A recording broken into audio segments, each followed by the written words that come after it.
Jharkhand TET অর্থাৎ তোমরা বুঝেই গেছো যে টেট টিইটি অর্থাৎ এর যে 2026 সেখানে কিন্তু তোমরা ইংলিশ সেগমেন্টের যে সিলেবাস আছে সেই সিলেবাস নিয়ে অনেকে একটু দ্বিধাদ্বন্দ্বের মধ্যে আছো। তো এই যে সিলেবাসের মধ্যে 3টে সেগমেন্টে ভাগ করে সিলেবাসটাকে কিন্তু তৈরি করা হয়েছে। তাই এই পরীক্ষার সিলেবাসটাতে ইংলিশ সেগমেন্টটাতে কি আছে বা কোথা দিয়ে কিভাবে পড়তে হবে, ঠিক কোনগুলো পড়তে হবে, সেই সমস্ত কিছু নিয়ে আলোচনা করব আজকের এই ক্লাসে। Hello everyone, welcome to BSSCI বেলুড়ে তোমাদের সকলকে স্বাগত জানাই।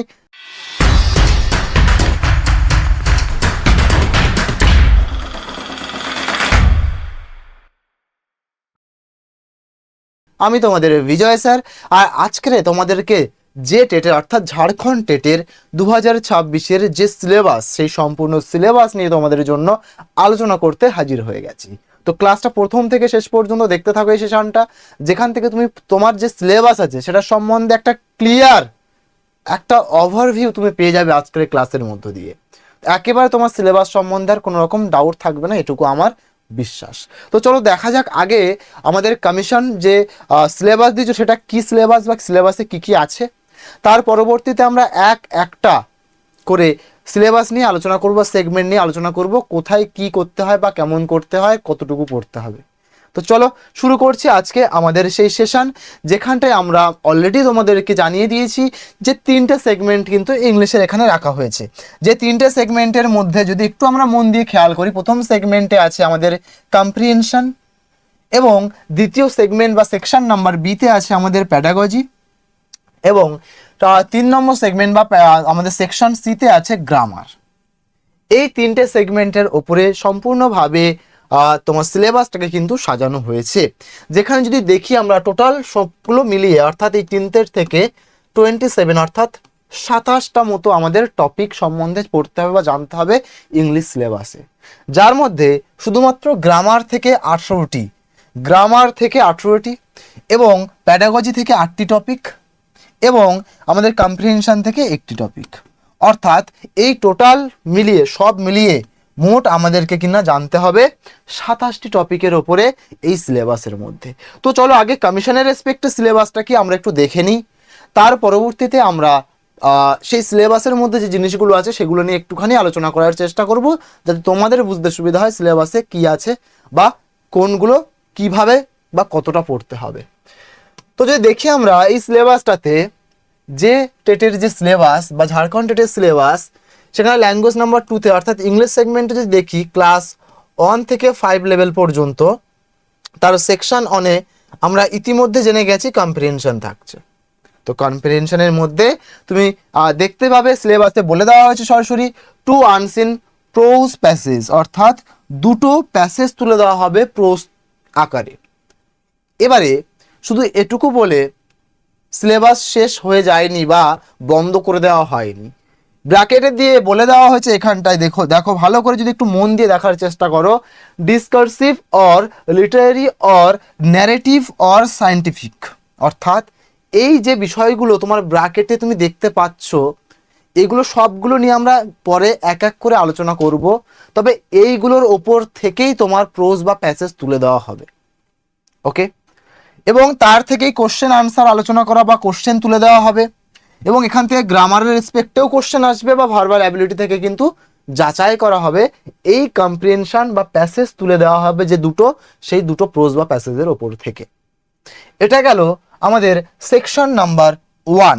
সেকশন নাম্বার 2 যদি দেখি আমরা, যেখানে প্যাডাগজির সেকশনটা আছে বা সেগমেন্টটা আছে, যেখানে learning and acquisition, principles of language teaching, তারপরে 3 নম্বরে বলছে role of listening and speaking function of language and how children use it as a tool দেখে আবার অনেকের মাথায় হয়তো একটুখানি অন্যরকম ভাবনা চিন্তা আসতে পারে যে স্যার পড়াশুনো করবো বা স্টুডেন্টদেরকে ধরো আমি টিচার হিসেবে শিক্ষা দেব, সেখানে শ্রেণী হাতুড়ি বলো ইত্যাদির তো কোনো কাজ নেই, তাহলে টুল কথাটা কেন ইউজ করা হয়েছে। তো এখানটা একটুখানি বলে রাখি, প্যাডাগজি সেগমেন্টটা যখন তোমরা পড়বে বা বুঝবে তখন বুঝতে পারবে প্যাডাগজির সেগমেন্টের যে ভাষা অর্থাৎ যে ল্যাঙ্গুয়েজটা, প্রত্যেকটা ল্যাঙ্গুয়েজটাই মানে এক একটা ল্যাঙ্গুয়েজ কিন্তু খুব খুব মোস্ট ইম্পর্টেন্ট এক একটা টুল। যখন আমরা গ্রামার সেগমেন্টের দিকে ঢুকবো তখনও বুঝতে পারবো যে একটা টিচার যদি প্যাডাগজির এই সেগমেন্টটার সম্বন্ধে মোটামুটি ধারণা না থাকে, একটা স্টুডেন্ট কোথায় ভুল করছে, কেন ভুল করছে বুঝতে পারবে না, উল্টো পাল্টা রেস্ট্রিকশন করে দেবে, লাঠির আঘাত তো এখানে তো হবেই না, তাই না? তো এই যে জায়গায় অর্থাৎ নিজের একটা স্টুডেন্টের নিজের মাতৃভাষার মধ্যে ঢুকে গিয়ে তাকে সেইভাবে বোঝানোর যে ব্যাপারটা, যে ভাষার ব্যবহার বা প্রয়োগটা, সেটাকেই এখানে টুল হিসেবে বলা হচ্ছে। যেমন একটা ইঞ্জিনিয়ার সে কি করে, সে তার ধরো কোনো একটা গাড়ি বা কার খারাপ হয়েছে, সে তার অরিজিনাল প্রবলেম কি একেবারে ডিপলি তার মধ্যে ঢুকে গিয়ে সেই ফলটাকে খুঁজে বার করে সেটাকে কারেকশন করে এবং মানে সেটাকে সঠিক করে সারিয়ে তোলে। ঠিক তেমনই একটা টিচারের নিজের, ওরা তো টুল ব্যবহার করে যখন আমাদের ইঞ্জিনিয়াররা কাজটা করছেন বা ঠিক করছেন, ঠিক তেমনই একটা টিচারও ঠিক তেমনটাই তার নিজের ল্যাঙ্গুয়েজ দ্বারা তার কোথায় ভুল হচ্ছে সেটাকে ইমপ্রুভ করে দেওয়ার রেসপেক্টে বলা হচ্ছে। আর নিজের ল্যাঙ্গুয়েজটা বা ভাষাটাকেই এখানে টুলস আকারে বা টুল আকারে বলা হচ্ছে। আশা করছি বোঝাতে পারলাম। পরবর্তী, challenges of teaching language in a diverse classroom, language difficulties, error and disorders, যেটা কিনা বলেই দিয়েছি অলরেডি তোমাদেরকে যে একটা স্টুডেন্টস, দেখো ক্লাসের মধ্যে 10 জন স্টুডেন্ট থাকতে পারে, তার মধ্যে একজন কম বুঝতেই পারে, নাই বুঝতে পারে, তার হয়তো মাইন্ডে যখন একটা টিচার পড়াচ্ছেন অন্য কিছু চলছিল বা কিছু একটা হচ্ছিল, অর্ধেক শুনেছে অর্ধেক শোনেনি, কিছু না কিছু একটা কারণে কিন্তু মাইন্ড ডাইভার্সন বা ইত্যাদি ইত্যাদি হতে পারে ক্লাসরুমের মধ্যে। তো সেই জায়গাটার থেকে তাকে বের করে এনে শিক্ষাদান করা, এই সমস্ত নিয়ে কিন্তু আমরা আলোচনা করবো এই প্যাডাগজির সেগমেন্টটাতে, যেখানে তোমাদের সিলেবাস অলরেডি বলে দেওয়া হয়েছে। Language skills and 4 blocks approach, এই 4 ব্লক অ্যাপ্রোচ কিন্তু খুব ইম্পর্টেন্ট বা গুরুত্বপূর্ণ একটা টিচারের জন্য, তাই এটাকে তো শিখতেই হবে। এবং কি কি সমস্ত কিছু দেখবো পরবর্তী স্লাইডে এক এক করে, তাই চাপ নিও না কেউ। পরবর্তী বলছে evaluating language comprehensions and proficiency speaking, listening, reading and writing. তাহলে একজন টিচারের দেখো কম্প্রিহেনশনটা কেন দেওয়া হচ্ছে, তার পিছনে তার প্রফিসিয়েন্সির মধ্যে স্পিকিং, লিসেনিং, রিডিং এবং রাইটিং, এই তিনটে যে দক্ষতা সেটাকে যাচাই করার জন্য সিলেবাসের মধ্যে কিন্তু আমাদের এই সেগমেন্টটাকে রাখা হয়েছে। পরবর্তী, টিচিং লার্নিং মেটেরিয়ালস, অর্থাৎ টিচিং এবং লার্নিং মেটেরিয়ালসের মধ্যে কি বলছে, টেক্সট বুক, মাল্টিমিডিয়া মেটেরিয়ালস আর multilingual resources of the classroom. তাহলে আমাদের টিচিং অর্থাৎ শেখানোর জন্য, ঠিক আছে, লার্নিং মেটেরিয়ালস আমরা কোথা দিয়ে শিখবো বা কিভাবে একটা টিচার শিখবে, কিভাবে একটা টিচার জানবে, সে সমস্ত নিয়ে প্যাডাগজি সেগমেন্টে কিন্তু বলা হয়েছে। টেক্সট বুক থেকে, মাল্টিমিডিয়া মেটেরিয়ালস থেকে বা মাল্টিলিঙ্গুয়াল রিসোর্সেস থেকে কিন্তু তোমাকে কিন্তু খোঁজ খবর রেখে ক্লাসরুমের যে ব্যাপারটা সেটাকে কিন্তু হ্যান্ডেল করতে হবে। তো সেই বিষয় নিয়ে আরও আলোচনা করবো ডিটেলসে, একটু শেষ পর্যন্ত ভিডিওটাকে দেখার রিকোয়েস্ট রইল। রিমেডিয়াল টিচিং, অর্থাৎ টিচিংয়ের যে রিমেডি সেটা নিয়ে কিন্তু আলোচনা করতে বলা হবে এই সেগমেন্টটাতে। তাহলে এই গেল আমাদের পরপর দুটো সেগমেন্ট, যেখানে কিনা আমরা প্রথমে কম্প্রিহেনশন সেগমেন্ট নাম্বার বা সেকশন নাম্বার 1-এ জেনেছি এবং দ্বিতীয় সেগমেন্ট বা সেকশনে জেনেছি আমরা জেনেছি আমাদের প্যাডাগজি সেগমেন্টটা। এবারে আমাদের সেকশন নাম্বার সি এবং লাস্ট সেগমেন্ট যেটা, সেটা হচ্ছে গ্রামার। তার সিলেবাস কি দিয়েছে জেটের, সেটা নিয়ে একটুখানি আমরা আলোকপাত করি। দেখো এই সিলেবাসটা দেখতে গেলে তুমি একটু মন দিয়ে প্রথম থেকে খেয়াল করো, এই যে parts of speech, subject verb agreement, jumbled word বা sentences, correct form of verb বা tense, idiom and phrases, article determiners, synonyms antonyms, phonology এই একটা, পাঞ্চুয়েশনস, কোশ্চেন প্যাটার্ন অথবা ডব্লিউএস কোশ্চেন ট্যাগ বা কোশ্চেন ট্যাগ কোশ্চেন্স, ঠিক আছে, এবং sentence pattern বা টাইপ সেন্টেন্স যেমনটা ক্লজের মধ্যে হয়, ওকে, কন্ট্রাক্টেড ফর্ম, ওকে, তারপর হচ্ছে কানেক্টরস বা linking word, conjunction related word, error recognization, figure of speech, simile and metaphor এখানে একটুখানি দেখতে হবে। তারপরে আছে জেন্ডার, তারপরে আছে মরফেম এটা, আর ল্যাঙ্গুয়েজ ইন এনইপি এটা। ইতিমধ্যে যে কটাকে আমি একটু রাউন্ড আকারে শেপ দিলাম, এই কথা আমাদের স্টুডেন্টদের মধ্যে হয়তো ইতিমধ্যে সবার মাথা ব্যথার কারণ। বলবে স্যার কেন? তার কারণ সবাই হয়তো ইতিমধ্যে ভাবতে বসেছে যে ক্লাস 1 থেকে 5 পর্যন্ত অর্থাৎ প্রাইমারি লেভেলে পড়ানোর জন্য মরফেম কি কাজে লাগবে, কেন আমাদের এই যে ফোনোলজি কি কাজে লাগবে, আমাদের সিমিলি মেটাফোর এখানে কি কাজে লাগবে। এগুলো একেবারে স্টুডেন্টদের জন্য নয়, এগুলো টিচারের জন্য, ঠিক আছে। কেন, কিভাবে আরও ডিটেলসে বুঝবো পরবর্তীতে আস্তে আস্তে। তো এইখানটায় যা সিলেবাস গ্রামার সেগমেন্টের আছে তার মধ্যে এইগুলো কিন্তু একটুখানি তোমাদের কাছে অন্য রকম লাগতে পারে, কিন্তু এগুলোই তোমার জানাটা জরুরি। কেন? ধরো আজকে সাপোজ তোমার জ্বর হয়েছে, ঠিক, তোমার জ্বর হয়েছে, তুমি যখন কোনো ডাক্তারের কাছে নিজেকে ট্রিটমেন্টের জন্য নিয়ে গেলে, তখন ডাক্তার কি তোমাকে বলবে সেলের এই হয়েছিল, আচ্ছা সেলের এরকম টিস্যু এই হয়েছে ওই হয়েছে তার কারণে জ্বর এসছে, আচ্ছা এই জ্বরটা এই হয়েছিল তার জন্য এই হয়েছে, এই মশা কামড়েছিল ওই মশা কামড়েছিল, এরকম কিছু বলে? কিছু বলে না। কি বলে? আচ্ছা জ্বর হয়েছে তোমার, তাহলে এইটা বা প্যারাসিটামল খেতে হবে বা এই খেতে হবে, নাও বলে ঔষধ দিয়ে দেয়। ঠিক এইখানটাতে স্টুডেন্টদের জানানোর জন্য আমরা এই জিনিসগুলোকে পড়বো না বা পড়ি না বা টিচাররা পড়বেন না। তাহলে স্যার কি করবে? এখানটাতে এই যে বললাম, যেমন ডাক্তার কিন্তু তোমাকে ওই সবগুলো শেখাবে না, বা ক্লাস 1 থেকে 5 লেভেলে আমরা এইসব ওই যে আমাদের যেটা এখানে আছে ধরো সিমিলি মেটাফোর বা মরফেম বলো বা ফোনোলজি বলো, এইসবগুলো পড়ানোর কোনো উপায় নেই, মানে পড়াতে হবেই না।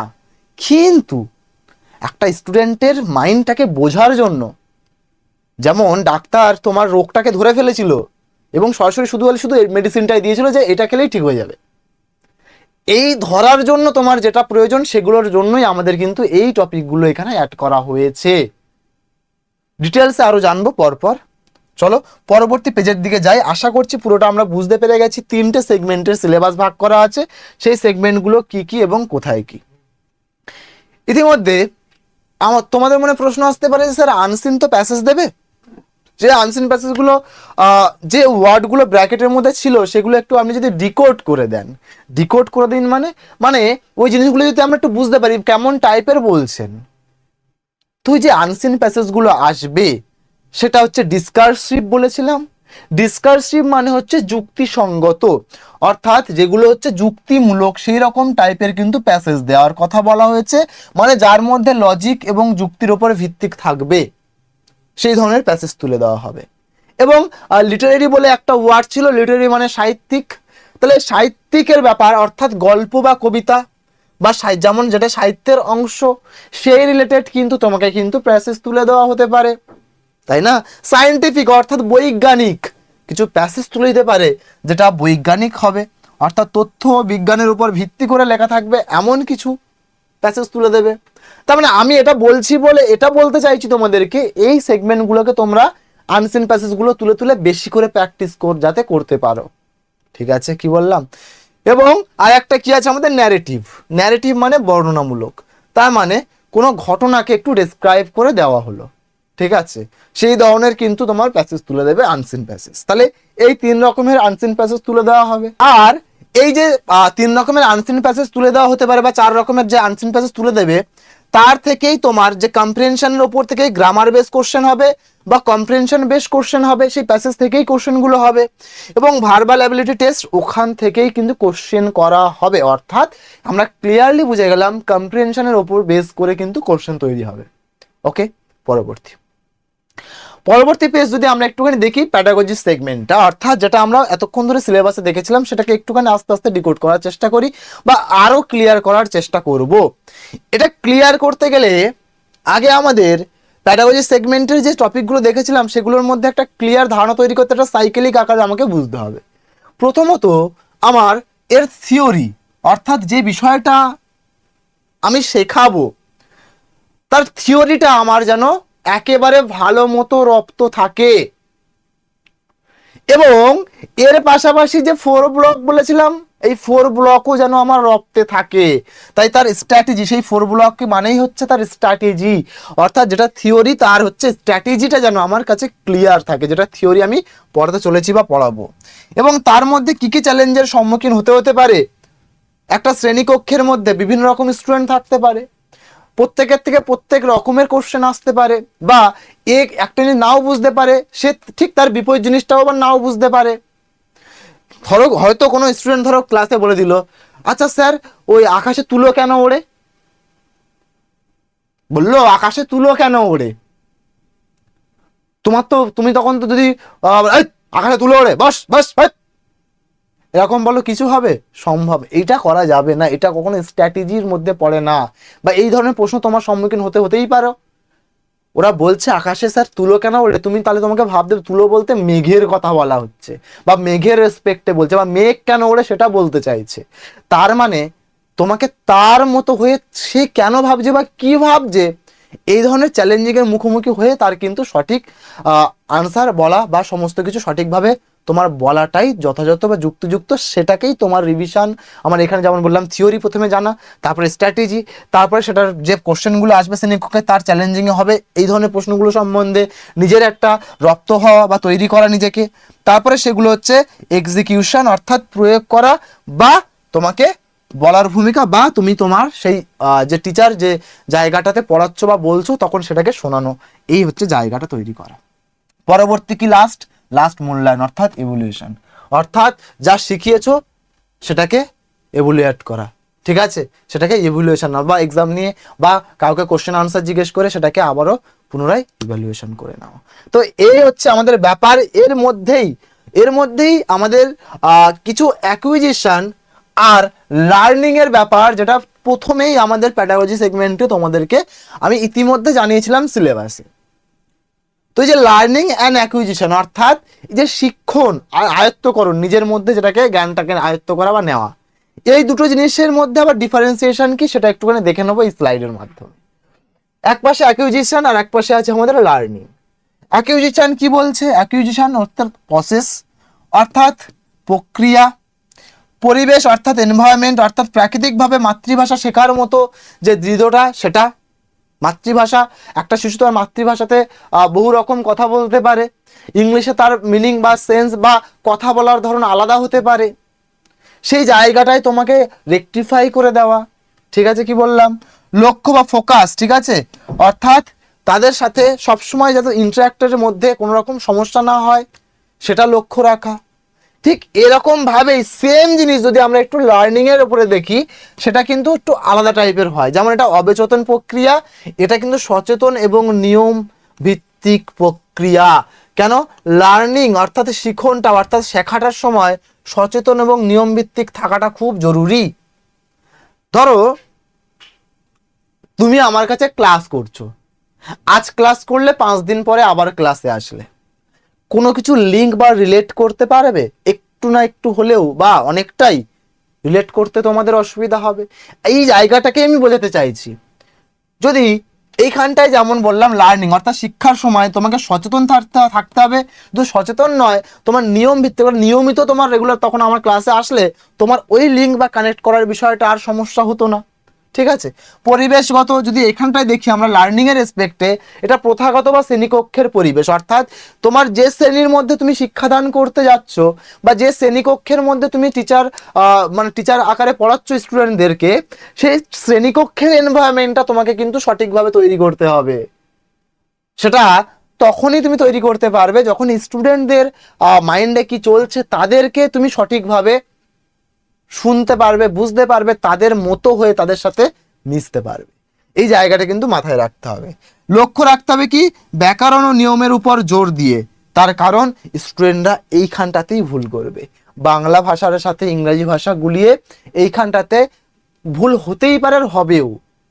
সেই জায়গাটা তোমাকে রেকটিফাই করে দেওয়া, সেই লক্ষ্য ব্যাকরণ বা গ্রামার তার নিয়মের ওপরে জোর দিয়ে সেটাকে তোমার ঠিক করে দিতে হবে।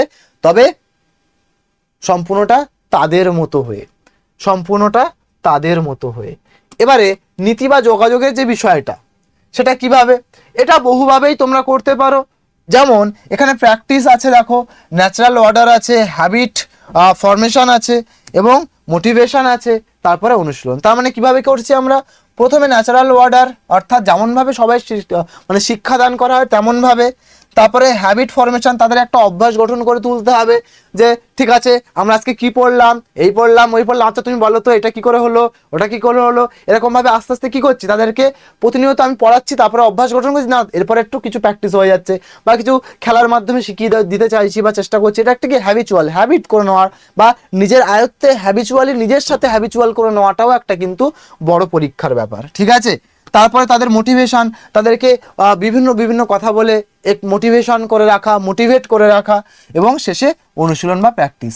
এটা হচ্ছে ভাষা শিক্ষাদানের নীতি, অর্থাৎ প্রিন্সিপাল অফ ল্যাঙ্গুয়েজেস। তো এখানে যে ভাষার উপরে যে নীতি, সেটা আশা করছি বোঝা গেল। এবার ভাষার ভূমিকা বা কাজ কি, এ কিভাবে কাজ করে? শোনা ও বলা, অর্থাৎ ভাষার মূল ভিত্তি হচ্ছে শোনা ও বলা।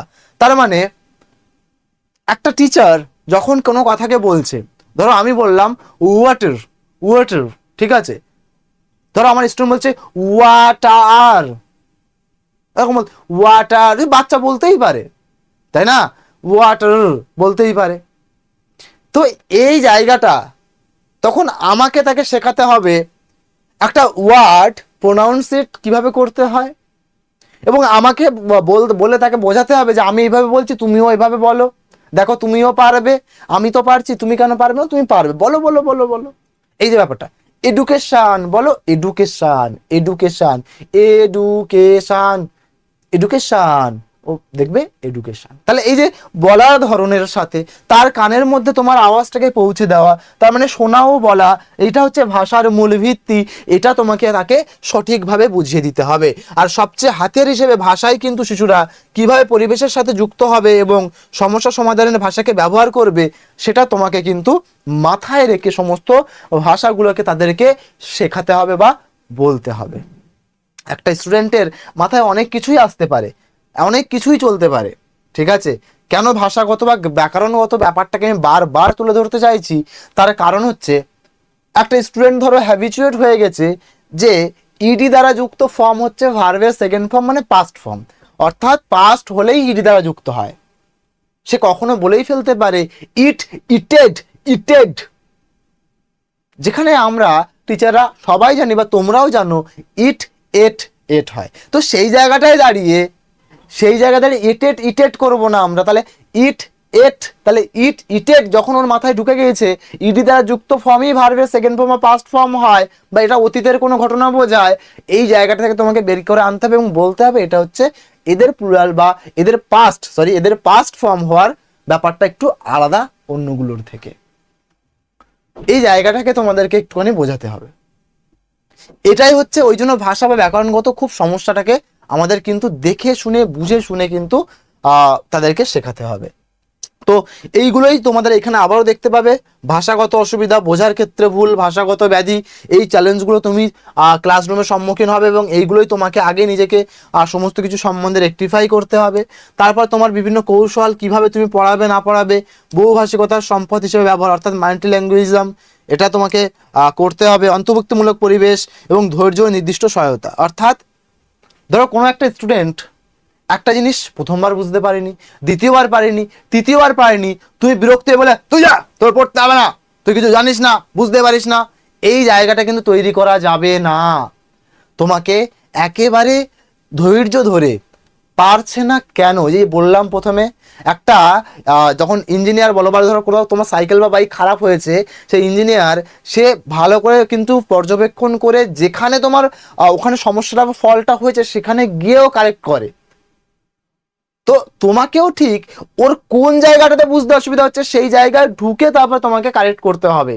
তার জন্য তোমাকে পরবর্তীতে আমি আরো বলবো, কিন্তু বলার আগে মাথায় রাখতে হবে সেরার সেরা গাইডেন্স যদি তোমার পেতে হয় বা নিয়মিত মক টেস্ট যদি পেতে হয়, সেটা শুধুমাত্র বিসিসিআইতেই এবং ঝাড়খণ্ড টেট 2026-এর ব্যাচ এখানে কিন্তু অ্যাভেলেবেল আছে।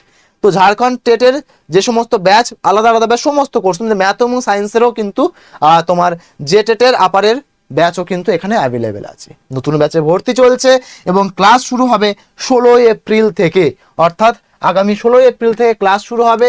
এই পেড ব্যাচে কি কি থাকছে যদি এক ঝলকে দেখে নেওয়া যায়, লাইভ ক্লাসেস থাকছে, রেকর্ডেড ক্লাসেস থাকছে, আফটার ক্লাস পিডিএফ, অর্থাৎ ক্লাসের যে অ্যানোটেশন বা ক্লাসের সময় আমরা যে অ্যানোটেড পিডিএফ সেটা কিনা থেকে যায়, ই লাইব্রেরি থাকছে, কোশ্চেন ব্যাংক থাকছে unlimited, previous year question bank, আবার সম্পূর্ণ বাংলায় অনুবাদ সিলেবাস, ফাউন্ডেশন মক টেস্ট এবং স্পেশাল বাইলিঙ্গুয়াল মাস্টার বুকস পেয়ে যাবে ঝাড়খণ্ড টেট স্পেশালিস্ট যে মাস্টার বুকসগুলো এখানে তোমরা দেখতে পাচ্ছ পেড ব্যাচে কিন্তু এইগুলো সমস্ত কিছু পেয়ে যাওয়া হবে। এবারে পেড ব্যাচে যদি জয়েন করতে হয় তার জন্য আমাকে বিএসএসসিআই ডিজিটাল লার্নিং অ্যাপ তোমাদেরকে ইনস্টল করতে হবে প্লে স্টোর থেকে, যেখানে সমস্ত পরীক্ষার পিওআইকিউ সহ official syllabus, monthly magazine, job alert সমস্ত কিছু পেয়ে যাবে যদি প্লে স্টোর থেকে ডাউনলোড করে নাও আমাদের বিএসএসসিআই ডিজিটাল লার্নিং অ্যাপ। এই অ্যাপ ডাউনলোড করার পরে পেড সেকশনে বা পেড কোর্সে চলে গিয়ে এই কোর্সটা তুমি পেয়ে যাবে, এবং যদি OIT115 এই কোডটা ইউজ করো ম্যাক্স টু ম্যাক্স অর্থাৎ ম্যাক্সিমাম ডিসকাউন্ট পেয়ে যাবে সেই কোর্সের ওপরে। তাই দেরি কিসে, তাড়াতাড়ি যাও ইনস্টল করে আমাদের পেড ব্যাচে চলে এসো। একেবারে ধরে তোমাকে শিখিয়ে দেওয়া বুঝিয়ে দেওয়ার দায়িত্ব আমার এবং আমাদের। তো যাই হোক, অনেক কথা বলছিলাম, তার মধ্যে একটা কথা বারবার তোমাদের মাথায় হয়তো কড়া নাড়া দিচ্ছিল যে একটা টিচারের যে আপনি বললেন স্ট্র্যাটেজি দরকার 4 ব্লক, এই 4 ব্লক স্ট্র্যাটেজিটা কি, এই জায়গাটা কিন্তু এবারে আমরা শিখতে বা দেখতে চলেছি। সেখানে যদি তুমি একটুখানি ভালো করে খেয়াল করো, এইখানটায় 4 ব্লক বলতে গাইডেড রিডিং অর্থাৎ নির্দেশিত পঠন, অর্থাৎ একটা স্কুলে বা যে টিচার যদি কাউকে পড়তে বলছে, টিচারের সামনে যখন স্টুডেন্টটা পড়ছে, ব্যাপারটা পড়ছে, কোনো কিছু একটা পড়ছে, সেটা হচ্ছে আমাদের 1 নম্বর ব্লকের মানে 4 ব্লকের মধ্যে প্রথম ব্লক, অর্থাৎ শিক্ষকের সাহায্য নিয়ে পড়াশোনা করা। যেমন ধরো এটা ধরো টিচারের সাহায্য নিয়ে স্টুডেন্টটা পড়ছে, সেটা হচ্ছে 4 ব্লকের মধ্যে প্রথম ব্লক, অর্থাৎ নির্দেশিত পঠন যাকে বলে। দ্বিতীয়টা কি, যখন একটা স্টুডেন্ট নিজেই পড়ছে, একটা স্টুডেন্ট নিজেই নিজের পছন্দের বই পড়ছে, সেটা হচ্ছে সেলফ সিলেক্টেড রিডিং যেটাকে বলে, সেটাই হচ্ছে স্বনির্বাচিত পঠন, এটা হচ্ছে ব্লক নাম্বার 2। 3 নম্বর কি বলছে, রাইটিং লিখন, স্বাধীনভাবে লেখার চর্চা, অর্থাৎ একটা স্টুডেন্ট যখন নিজের মতো করে লিখছে বা লেখার প্র্যাকটিস করছে, সেটাকেই বলা হচ্ছে আমাদের রাইটিংয়ের রেসপেক্টে ব্লক নম্বর 3। এবং লাস্ট কি বলছে, ওয়ার্কিং উইথ ওয়ার্ডস, শব্দ নিয়ে কাজ, অর্থাৎ শব্দ ভাণ্ডার এবং শব্দকে তৈরি করা নিয়ে যে পড়াশুনো। A for apple, B for ball না বলে এ ফর দিয়ে আবার নতুন কি শব্দ বানানো যায় এরোপ্লেন, বা বি ফর দিয়ে আরো নতুন কি ব্যাট বা বানানো যায়, ঠিক আছে। এই ধরনের শিক্ষাগুলোকেই আমরা 4 ব্লক বলে থাকি। আর এই 4 ব্লক অ্যাপ্রোচ প্রত্যেকটা টিচারের কিন্তু জানতে হবে, তা না হলে কিন্তু এইখানটাতে সমস্যা তৈরি হতে পারে ক্লাসরুমে। তো এই গেল আমাদের 4 ব্লকের পরপর আমরা আরেকটু ভালোভাবে জানবো যে আমরা এই যে একটু আগে বলেছিলাম টুলস, এই ব্যাপারটা টুলস কি কাজে লাগবে। এখানে তো আমরা ছেঁড়ি হাতুড়ি নিয়ে কাজ করব না, একেবারেই নয়, কিন্তু তোমাদেরকে প্রথম থেকেই বলেছি ভাষাগত টুলস কিন্তু খুব গুরুত্বপূর্ণ এই জায়গাটাতে। তাই ভাষাগত টুলস যদি তোমাকে স্ট্রং করতে হয়, 3টে জিনিস স্ট্রং করতে হবে। অলরেডি বলেছি একটা টিচার টেক্সট বুক অর্থাৎ পাঠ্য বই ভালো করে পড়তে হবে, তারপরে মাল্টিমিডিয়া থেকে সোর্স নিয়ে পড়াশোনা করতে পারে, অর্থাৎ TLM অ্যাপ্রোচ, অর্থাৎ টিচিং লার্নিং মেটেরিয়ালস, কোথা দিয়ে তুমি কি করবে বা পড়াশোনা করবে সেটা রেসপেক্টে। তারপরে মাল্টিলিঙ্গুয়াল রিসোর্সেস, অবশ্যই এটা প্রয়োজন। কেন? কারণ একটা স্টুডেন্ট বাংলা ভাষায় কথা বলতে পারে, তুমি ধরো ক্লাসে হুট করে ঢুকে রেস্ট্রিক্টেড করে দিলে ক্লাসটাতে যে এই ক্লাসে শুধু ইংলিশেই কথা হবে, কেউ বাংলা ভাষায় কথা বলবি না, এটা কিন্তু ঠিকঠাক নয়। একটা স্টুডেন্ট তার মাতৃভাষাতে কমফোর্ট ফিল করতেই পারে, মাতৃভাষাতে কথা বলতে কমফোর্ট ফিল করতেই পারে, সেখানটায় যাতে তোমার এই প্রবলেমটা তৈরি না হয়, তাই বহু ভাষা তোমাকে কিন্তু জেনে রাখতে হবে বা একের অধিক ভাষা জেনে রাখতে হবে। ইংলিশ পড়াচ্ছ বলেই শুধু ইংলিশেই কথা বলবে এমনটা যেন না হয়ে যায়, ঠিক আছে। তাহলে স্টুডেন্টরা কিন্তু পিছিয়ে পড়বে, ঠিক আছে, পিছিয়ে পড়বে কিন্তু স্টুডেন্টসরা, তারা কিন্তু দুর্বল হয়ে যাবে, তারা কিন্তু আস্তে আস্তে দুর্বল হয়ে যাবে। কারণ তোমার ইংলিশে বলবে তারা নাও ধরতে পারে, ক্লাস ভালো নাও লাগতে পারে, ঠিক আছে।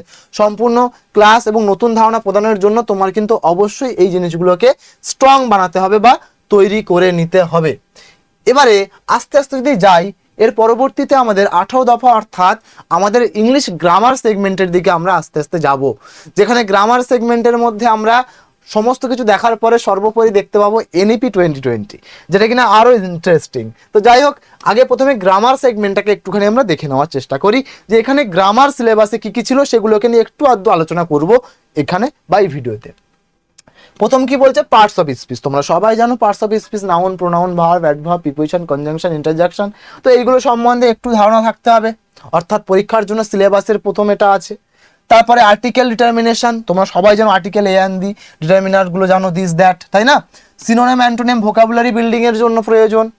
Gender, masculine gender, feminine gender, নাউনের। এই যে মরফেম, এই ওয়ার্ডটাকে আবারও বলার চেষ্টা করি একটু। মরফেম যার বাংলা আছে রূপমূল, অর্থাৎ ভাষার ক্ষুদ্রতম অর্থপূর্ণ একক হচ্ছে মরফেম। তো যাই হোক, এটাকে একটু দিন ভালো করে বোঝার চেষ্টা করি যেমন একটা বললাম যে ডক্টরকে তোমাকে গিয়ে এই যে তোমার মনে হতে পারে যে মরফিম কি কাজ করবে, এটা আমি ক্লাসে গিয়ে কি বাচ্চাদের ক্লাস 1-5 বাচ্চাদের পড়াবো? একেবারেই নয়। এটা তোমার জানাটা জরুরি, কারণ কি ওই যে বললাম ডাক্তার যেমন রোগ ডিটেক্ট করে ফেলেছিল, তুমি যাতে ডিটেক্ট করে ফেলতে পারো সেজন্য তোমার জানাটা কিন্তু জরুরি। তো সেই জন্য মরফিমটা তোমাকে জানা জরুরি, যাতে তুমি স্টুডেন্টের কোথায় ভুল হচ্ছে, কেন ভুল হচ্ছে সেটাকে জাজ করতে পারো। ঠিক সেম অ্যাজ তোমাকে এখানে আরও এটাও জানা জরুরি, যেমন এইখানটাতে আমাদের আরও ছিল পরবর্তী পেজের দিকে চলো, এই দেখো এই যে ফোনোলজি এখানটাতেও, ঠিক আছে, বা এখানটাতে আমাদের আরও একটা ছিল, সেটা পরের পেজে সম্ভবত এই পেজে না, এই পেজে আছে আমাদের সরি। তো এই হচ্ছে ব্যাপার। তো এইগুলো হচ্ছে আমাদের কিনা দেখে নিতে হবে। তাহলে এইখানটাতে এই সিলেবাস এইগুলো ছিল। পরবর্তী দেখে কি কি ছিল, সাবজেক্ট ভার্ব এগ্রিমেন্ট আছে, টেন্স এবং ভার্ব রিলেটেড। এইখানটায় তোমরা বুঝতেই পারছো এটা খুব গুরুত্বপূর্ণ চ্যাপ্টার, থাকবেই থাকবে। ডব্লিউএইচ কোশ্চেন বা কোশ্চেন ট্যাগ, অর্থাৎ একটা কোশ্চেন বানানো। যেমন ধরো বলা হচ্ছে কি বলা হচ্ছে, একটা সেন্টেন্স পোর্শন বা ট্যাগ পোর্শন তোমাকে বানাতে দেবে যখন, তখন তার আগে একটা সেন্টেন্স দেবে, একটা নর্মাল সেন্টেন্স দেবে, এবং কমা দিয়ে লাস্ট এরকম কোশ্চেন মার্ক দিয়ে একটা শূন্যস্থান দিয়ে দেবে। তোমাকে এই সেন্টেন্সের রেসপেক্টে ট্যাগ পোর্শন বানাতে হবে। এইটা কিন্তু পরীক্ষার জন্য ইম্পর্টেন্ট বা গুরুত্বপূর্ণ প্রায়শই আসে। কনস্ট্রাক্টেড ফর্ম, ওকে, যেমন জাম্বেলড ওয়ার্ড, অর্থাৎ এলোমেলো ওয়ার্ডস বলতে এখানে ওয়ার্ডের সাথে সেন্টেন্সটাও থাকবে। প্রথমে সিলেবাসে আমরা কিন্তু অলরেডি দেখে নিয়েছি, কিছু সেন্টেন্স থাকবে। সেন্টেন্স প্যাটার্ন বা ক্লজের ওপর থেকে কিন্তু ক্লজ সম্বন্ধে একটু ধারণা রাখতে হবে, কারণ এখান থেকে পরীক্ষায় প্রশ্ন আসবেই, ঠিক আছে। সাবজেক্ট ভার্ব এগ্রিমেন্ট স্ট্রং করে নিতে হবে। তারপরে কানেক্টরস, অর্থাৎ সংযোজক অর্থাৎ কনজাংশন, সরাসরি কনজাংশনের কথা বলা হচ্ছে, কনজাংশনটা কিন্তু পড়তে হবে। ফোনোলজি অলরেডি বলে দিলাম, একটা স্টুডেন্টের মাতৃভাষা বাংলা, সে যখন প্রোনাউন্সিয়েট করছে, সে হয়তো প্লেটকে না করে প্লে ইডি, প্লেড, প্লেটকে একসাথে না বলে প্লে ইডি করছে, প্লে ইডি এরকম উচ্চারণ করতে পারে। তো তোমাকে সেটাকে ওই ফুলটাকে ধরে তোমার শ্রুতিগোচর যেটা হয়, মানে যেমনভাবে ওটাকে প্রোনাউন্সিয়েট করলে অ্যাপ্রোপ্রিয়েট হয়, সেটা তোমাকে কিন্তু বুঝে শুনে তাকে বলে দিতে হবে, না এটা প্লে ইডি না প্লেইড, প্লেইড, একেবারে ঠিক এরকমভাবে যে বলে দেওয়া, এটা হচ্ছে ফোনোলজির কাজ, বা ভাষার ধ্বনির যে ব্যবহার করা, রীতিমতো স্টুডেন্টদের সাথে বলা, বা তাদের যে ভাষার যে উল্টো বা ভাষার যে ধরনটা আলাদা, বা যেটা যেভাবে উচ্চারণ করলে সঠিক হয় সেটা বুঝিয়ে দেওয়া, এটাই হচ্ছে ফোনোলজির ব্যাপার, ঠিক আছে। এরর রেকগনাইজেশন বা এরর ডিটেকশন পরীক্ষাতে আসে, তোমরা সবাই জানো, সমস্ত চ্যাপ্টার এর মধ্যে থাকে। ফিগার অফ স্পিচ, ঠিক আছে। ইডিয়াম অ্যান্ড ফ্রেজেস, মানে বাগধারা, অর্থাৎ বাংলায় যাকে বলা হয়। ওয়ান ওয়ার্ড সাবস্টিটিউশন অবশ্যই দরকার বা ইম্পর্টেন্ট, ঠিক আছে। পাঞ্চুয়েশনস, অর্থাৎ জ্যোতিচিহ্ন, এটাও তোমাদের কিন্তু দেখতে হবে। এই গেল পুরোপুরি গ্রামার সেগমেন্টের সিলেবাস, এবং লাস্টে যেটাতে ছিল এনইপি 2020। এবার তোমাদের মনেও প্রশ্ন আসবে আবার, স্যার এনইপি 2020টা কেন, এনইপি 2020টা কেন? এইখানটায় এনইপি 2020টা খুব গুরুত্বপূর্ণ, যেটা কথাটা একটু আগে তোমাকে বললাম, ক্লাসে তুমি ঢুকেই রেস্ট্রিক্টেড করে দিতে পারো না যে শুধুমাত্র ইংলিশেই ইংলিশ ক্লাস হবে, বাকি কোনো ল্যাঙ্গুয়েজ চলবে না, কারো মাতৃভাষা চলবে না। এইগুলো জানার জন্যই এনইপি 2020, ঠিক আছে। এনইপি 2020 অর্থাৎ তুমি পরিষ্কার বুঝতে পারছো, মাদার টাং ফোকাস, অর্থাৎ মাতৃভাষার উপরে জোর দেওয়া, অত্যন্ত পঞ্চম শ্রেণী পর্যন্ত মাতৃভাষা বা আঞ্চলিক ভাষার শিক্ষাদান, সেটার জন্য। পরবর্তী ফাউন্ডেশনাল লিটারেসি, অর্থাৎ যে তোমাদের সাক্ষরতা, ঠিক আছে, সেই সাক্ষরতার উপরে যাতে থাকে, প্রাথমিক স্তরে পঠন ও লিখনের শক্ত ভিত্তি তৈরি করার জন্য ফাউন্ডেশনাল লিটারেসি তোমার প্রয়োজন। সবচেয়ে বেশি প্রয়োজন যেটা, এটা মাল্টিলিঙ্গুয়ালিজম, অর্থাৎ বহুভাষিকতা যদি তুমি না হও, অর্থাৎ ত্রিভাষিক নীতির মাধ্যমে শিক্ষার্থীদের মানসিক বিকাশ ত্বরান্বিত করা। অর্থাৎ একটা স্টুডেন্টস সে ইংলিশে কোনো কথা নাই বুঝতে পারে, তাকে তার ভাষায় গিয়ে, তার মাতৃভাষা যদি বাংলা হয় বাংলাতে, হিন্দি হয় হিন্দিতে, তার ভাষায় গিয়ে তাকে যতটা বুঝিয়ে দেওয়া যাবে বা বোঝানো যাবে, সেটাই হচ্ছে সেই ত্বরান্বিত করা, বা সেটাতেই তাকে বুঝিয়ে দেওয়ার ক্ষমতা রাখা, সেটাই হচ্ছে মাল্টিলিঙ্গুয়ালিজম, অর্থাৎ বহুভাষিকতা। তো আশা করছি বোঝা গেল। এই ছিল আমাদের পুরো সিলেবাস, যদি দেখো কম্প্রিহেনশন থেকে, প্যাডাগজি থেকে, এবং গ্রামার বা ব্যাকরণ থেকে, সম্পূর্ণ সিলেবাসটাকে আমি সুন্দরভাবে তোমাদেরকে বোঝানোর চেষ্টা করছি বা করলাম। তো তোমরা এখনও যারা যারা আমাদের পেড ব্যাচে জয়েন করোনি, তারা বলবো পেড ব্যাচে জেটেড প্রাইমারি অ্যাভেলেবেল, আমাদের পেড ব্যাচ জেটেড আপার অর্থাৎ সোশ্যাল স্টাডিজের কিন্তু ব্যাচ অ্যাভেলেবেল, জেটেড আপারে ম্যাথ এবং সায়েন্সের ব্যাচ কিন্তু অ্যাভেলেবেল। ক্লাস শুরু হচ্ছে 16 এপ্রিল থেকে, ভর্তি চলছে। এই ব্যাচে কী পাবে তোমরা আরেও একবার দেখে নাও।